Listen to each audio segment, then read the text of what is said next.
itu pakai baju yang rapi, seperti mau ke sekolah minggu.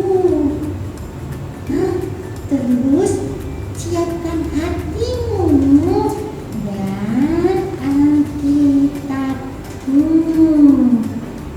Ini di samping piknik ini ada tali persembahan.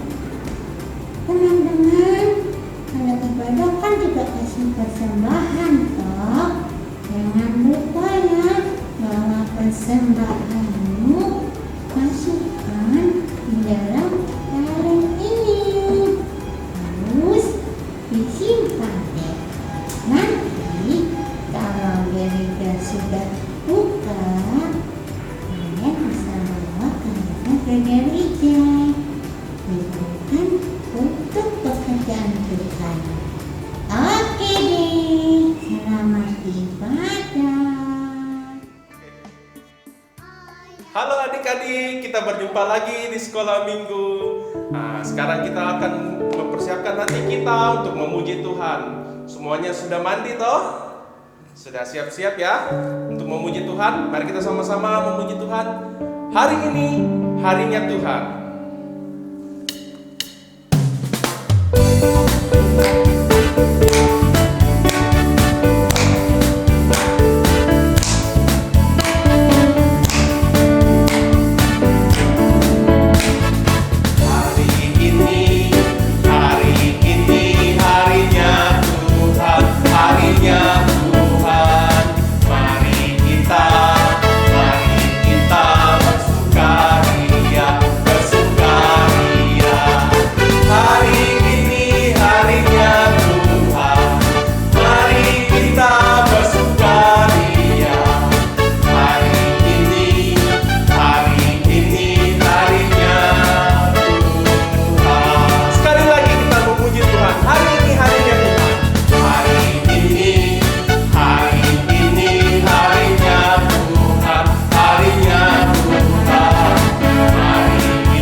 Tuhan Yesus, terima kasih karena kami boleh kembali bersekolah minggu walaupun hanya melalui online.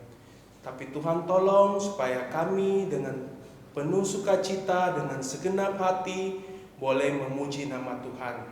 Tuhan tolong supaya kami dapat mengikuti ibadah online ini dari awal hingga akhirnya dengan baik. Di dalam nama Tuhan Yesus kami berdoa. Amin. Nah adik-adik, hari ini senang kan kita boleh berjumpa lagi di sekolah minggu? Senang gak? Senang loh, Nah, kita harus senang karena kita boleh berjumpa lagi di sekolah minggu. Kita boleh beribadah kepada Tuhan. Dan di mana-mana kita berada, Tuhan selalu bersama-sama kita. Jadi kita harus selalu senang. Mari kita memuji Tuhan bersama-sama dengan sukacita. Duduk senang, berdiri senang, di mana-mana kita harus senang. Hari ini selalu senang. Kita akan memuji Tuhan sama-sama ya.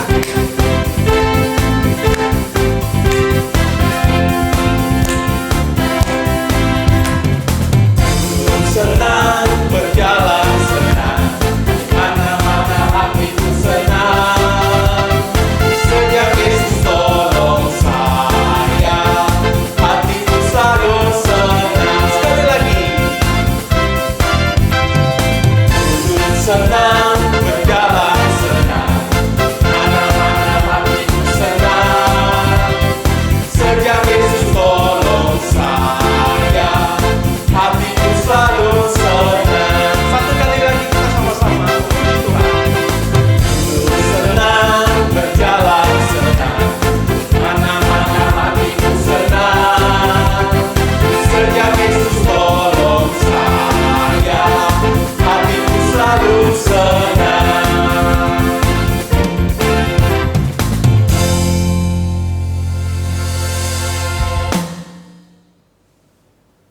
adik-adik, kita harus selalu bersukacita bukan karena hanya Tuhan selalu menyertai kita, tetapi Dia juga sudah menebus kita, menyelamatkan kita.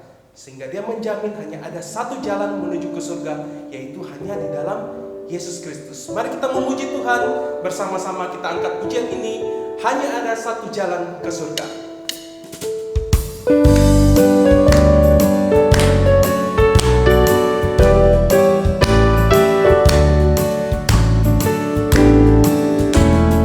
Hanya satu jalan ke surga, Yesus saja jalannya. Satu jalan ke rumah Bapa, Yesus saja jalannya. Tiada jalan lain, tiada jalan lain, tiada jalan lain lagi.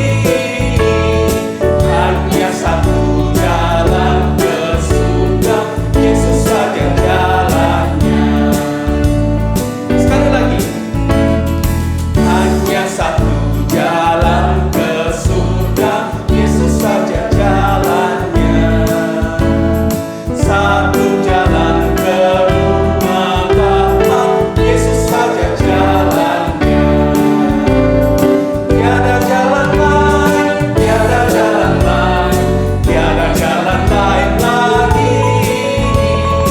Hanya satu jalan ke surga, Yesus saja jalannya.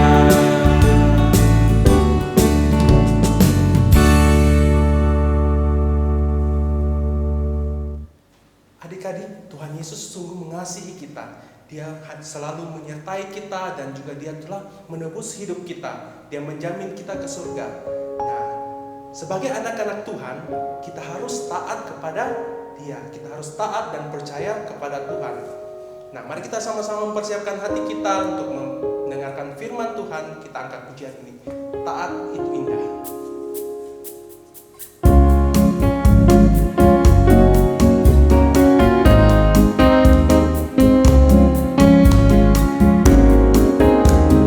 Taat itu indah bagai sebuah permata bagi semua anak Allah. Taat itu indah bagai penjaga langkah membawa kita pada janji Allah. Sekali lagi. Taat itu indah bagai sebuah permata bagi semua anak Allah. Taat itu indah bagai penjaga langkah membawa kita pada janji Allah.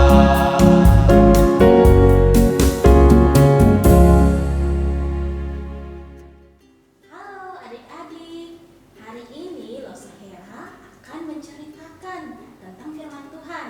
Tetapi sebelum Losa bercerita, Losa ingin supaya kalian memahami dulu apa yang benar dan juga yang salah, apa yang palsu atau yang asli, dan apa yang hidup atau hanya benda mati. Nah, adik-adik, di sebelahnya Losa ini ada berapa macam boneka? Banyak macam ya. Nah, kalau misalnya Lause kasih makan bonekanya, bonekanya bisa buka mulut, bisa makan tidak adik-adik? Tidak, tentu saja tidak ya. Kalau misalnya Lause bermain ayunan, bonekanya bisa ikut main ayunan juga tidak adik-adik? Main ayunan sendiri? Tentu saja tidak bisa adik-adik, karena Lause ini adalah ciptaan Allah. Lause adalah makhluk hidup, sedangkan boneka-boneka ini adalah ciptaan manusia sendiri. Jadi boneka ini adalah benda mati, makhluk yang tidak hidup. Mereka tidak bisa berdiri, tidak bisa makan, tidak bisa memeluk orang tua, tidak bisa bernyanyi, tidak bisa seperti kita. Nah, sudah tahu perbedaannya antara yang hidup dan juga yang mati adik-adik? Hari ini Loso akan bercerita tentang seorang raja yang kisahnya diceritakan di dalam Alkitab. Raja ini karena begitu mengasihi Allah, begitu mentaati perintah Allah, sehingga raja ini rela menyuruh semua rakyat-rakyatnya menghancurkan benda-benda mati yang mereka sayangi, adik-adik.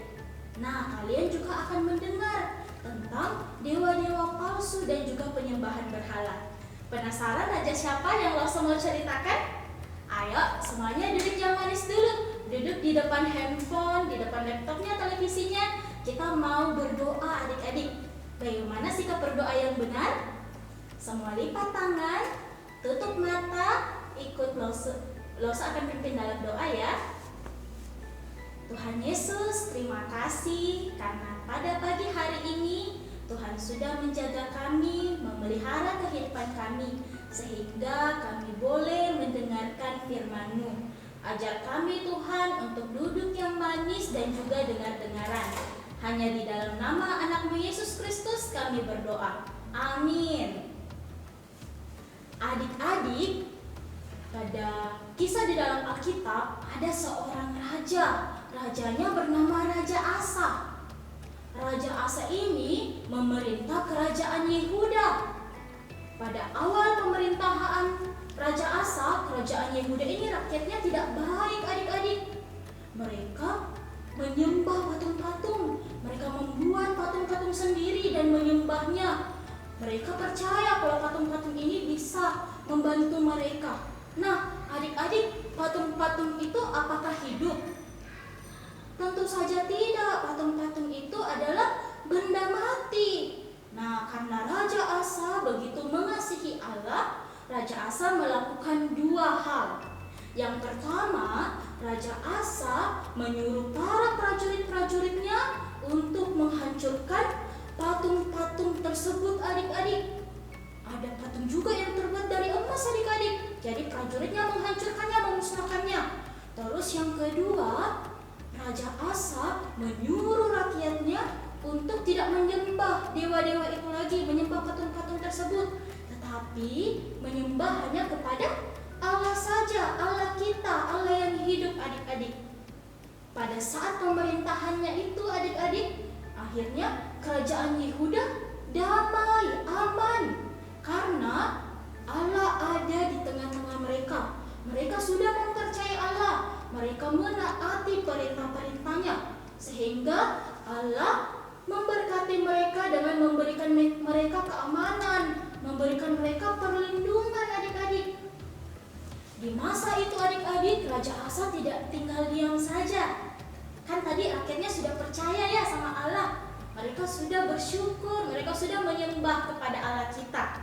Nah, pada saat itu Raja Asa menyuruh para prajurit-prajuritnya untuk membangun benteng-benteng keamanan yang besar di kiri, kanan, samping, belakang kerajaan tersebut, supaya mereka lebih aman lagi, adik-adik. Mereka membangun benteng-benteng yang besar-besar.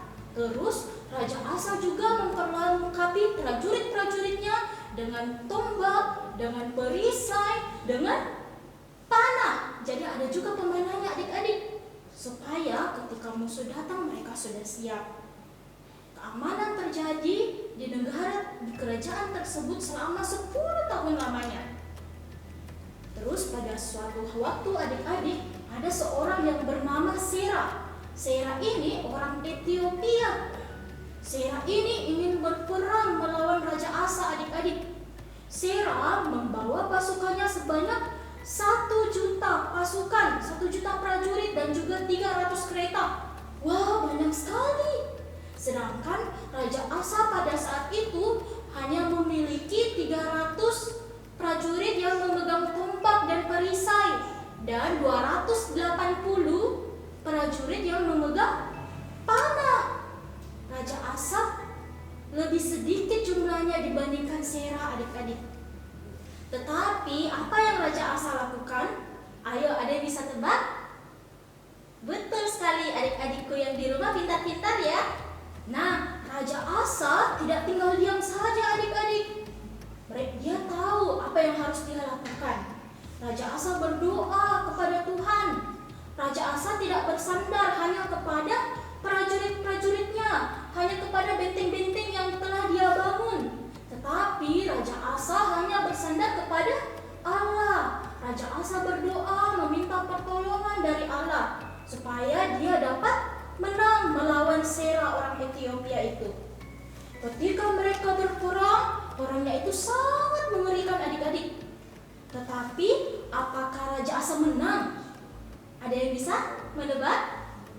Betul sekali, Raja Asa menang adik-adik karena Allah beserta dengan mereka. Walaupun mereka jumlahnya lebih sedikit dibandingkan dengan Sera orang Ethiopia itu, tetapi Raja Asa menang melawan si Sera adik-adik.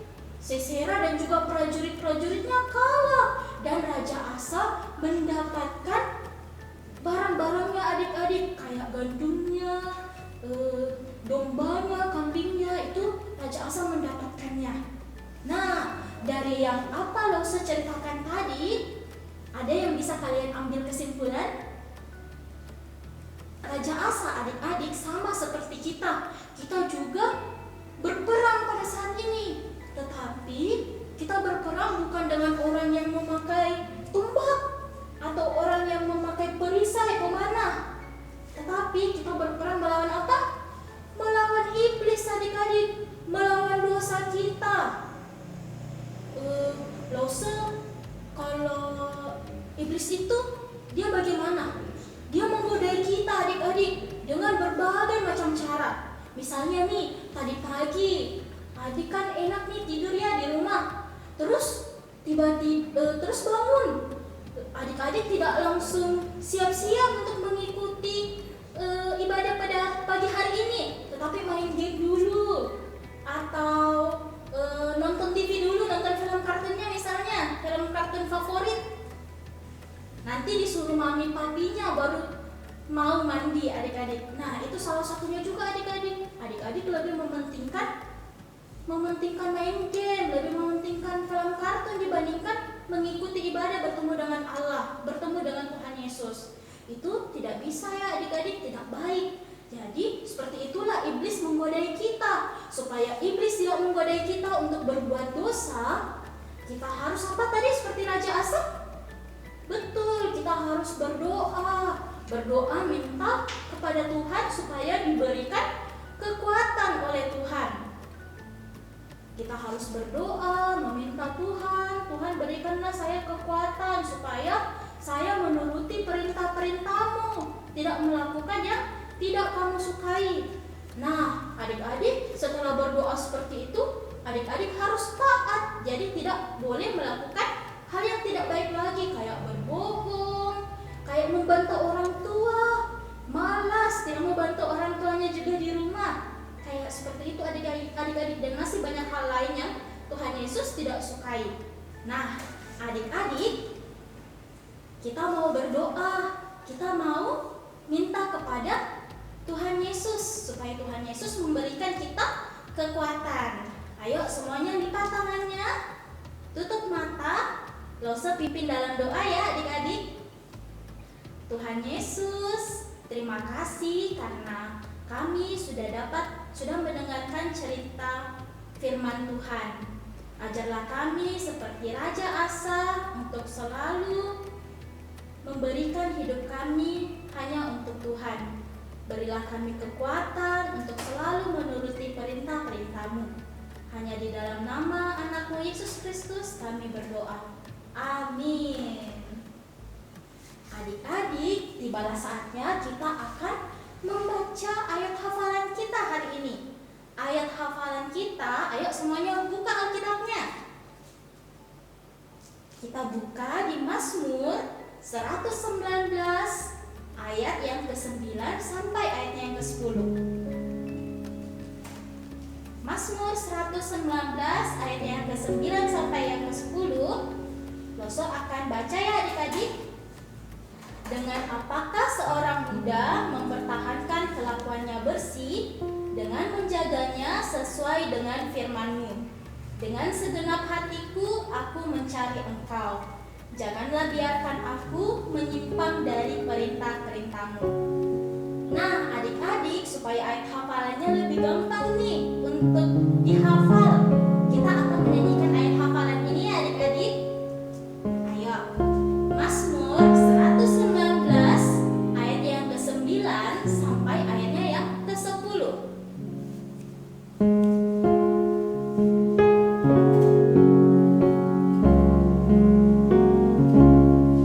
Dengan apakah seorang muda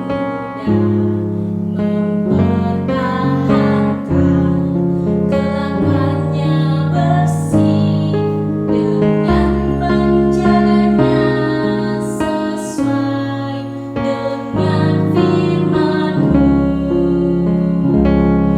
Dengan segenap hatiku aku mencari Engkau. Janganlah biarkan aku menyimpang dari perintah-perintah-Mu. Kita ulang lagi adik-adik satu kali. Dengan apakah seorang muda mempertahankan kelakuannya bersih dengan menjaganya sesuai dengan firman-Mu.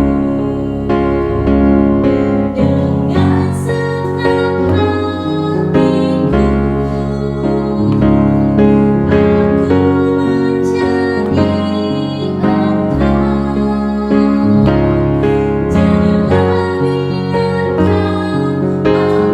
menyimpang dari perintah-perintah-Mu. Nah, adik-adik, dari ayat hafalan kita tadi mengajarkan kita adik-adik, walaupun kita masih muda, kita masih kecil-kecil nih, tetapi kita harus tetap menaati firman Allah, menaati perintah-perintahnya. Kita supaya diberikan kekuatan dengan segenap hati kita mau berdoa kepada Tuhan, meminta apa tadi? Meminta kekuatan dari Allah ya. Oke? Tuhan Yesus memberkati adik-adik. Nah, adik-adik, aktivitas kita hari ini berkaitan dengan cerita Alkitab yang telah kita dengar sebelumnya.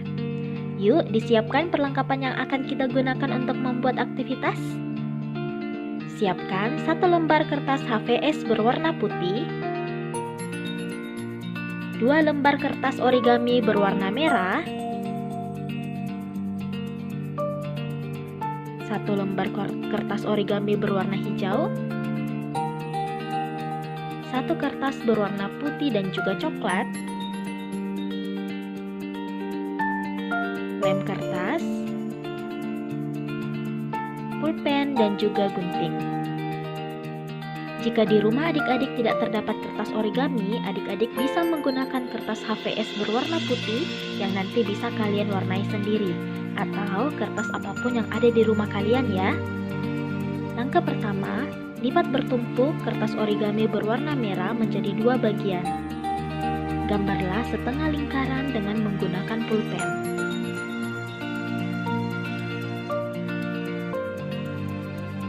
Gunting kertas mengikuti pola yang telah kalian gambar. Seperti ini ya adik-adik.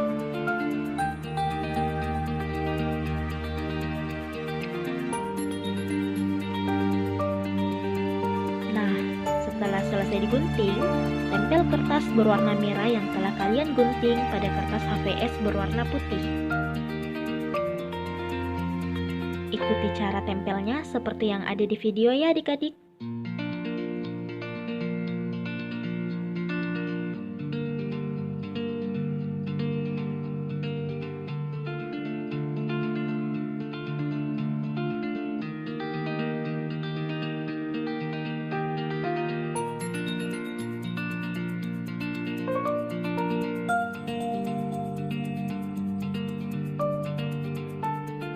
Langkah selanjutnya, gunting kertas berwarna coklat menjadi pola persegi panjang kecil untuk membuat batang apel. Seperti ini.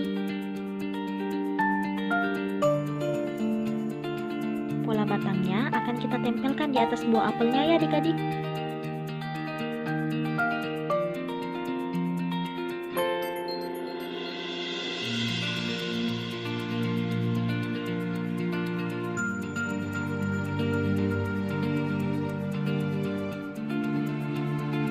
Lipat kertas origami berwarna hijau. Gunting mengikuti pola daun seperti pada video.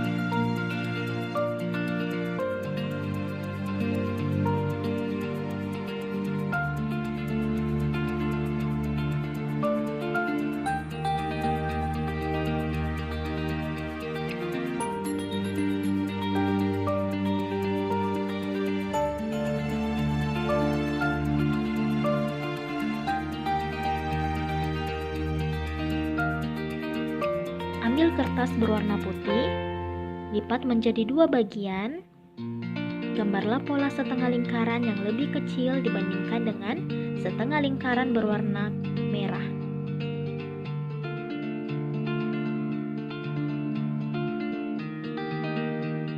Seperti ini ya adik-adik.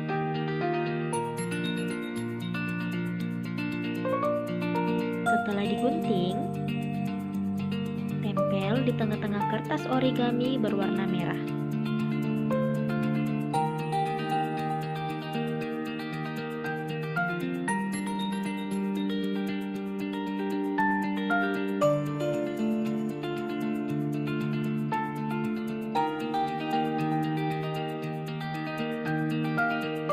Buatlah kedua biji apel dengan menggunakan pulpen kalian.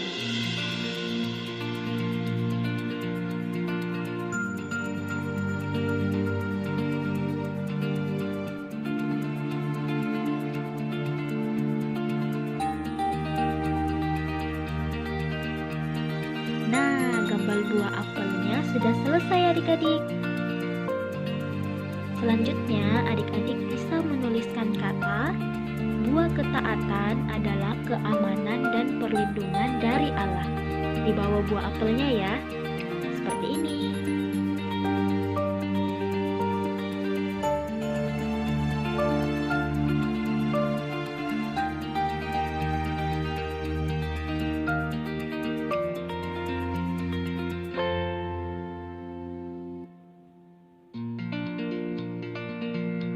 Selesai deh. Setelah kalian membuat aktivitas, adik-adik bisa foto bersama aktivitasnya adik-adik dan bisa dikirim ke Lause lewat grup WA ya. Selamat mencoba, Tuhan Yesus memberkati.